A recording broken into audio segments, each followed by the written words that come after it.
I went into Obsession with huge expectations. Not only were the early reviews fantastic, but this is Curry Barker's big screen directorial debut. I was a huge fan of Milk and Cereal, so seeing him and Cooper Tomlinson go from YouTube creators to respected filmmakers is incredible, and I'm really happy for them. Honestly, I think Curry Barker is on his way to becoming one of the most praised directors in the genre. When the movie first started, I'm not gonna lie, I was a little confused. The main character, Bear, gives this incredibly cheesy love confession, and I remember thinking, wait, is this really the script?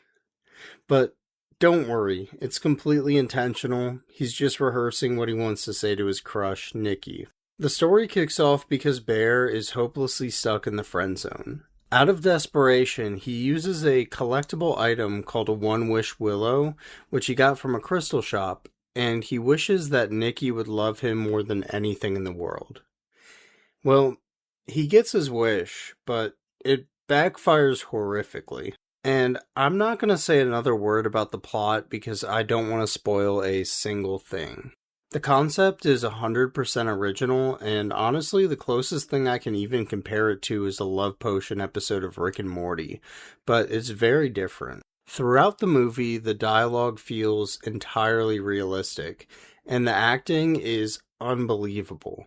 Indy Navarrete plays Nikki, and she gives an incredible performance that genuinely deserves award recognition. I'm really looking forward to whatever else she does in the future, because she is fantastic. To me personally, Obsession isn't scary in a traditional way. Instead, it masters slow burn tension that gets completely off the walls crazy as it goes on.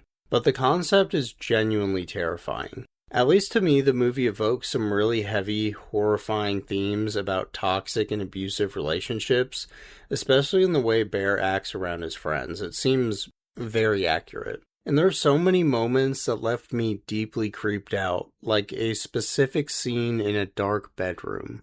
But let's talk about the jump scares. Usually jump scares feel like a cheap gimmick, but in this movie, they work perfectly.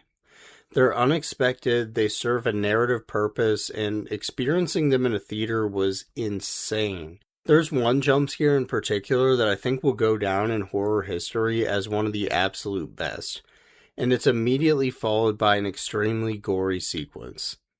If you've seen the movie, you know exactly which one I mean, because I guarantee that got you too.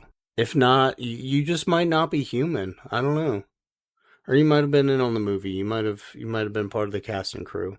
The sound design and the score as well are incredible, which is why I highly recommend seeing this in a theater rather than waiting for it to hit streaming services. Go support this cast and crew. Also, I love how the movie doesn't have stupid character decisions that feel unrealistic. Every decision is 100% human.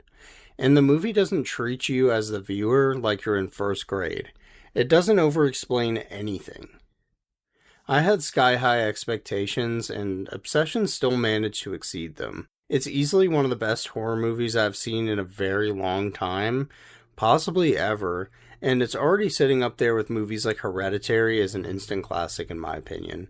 Very different movie, but you know what I mean. It's a perfect 5 out of 5 for me. I have zero problems with Obsession, which is very rare.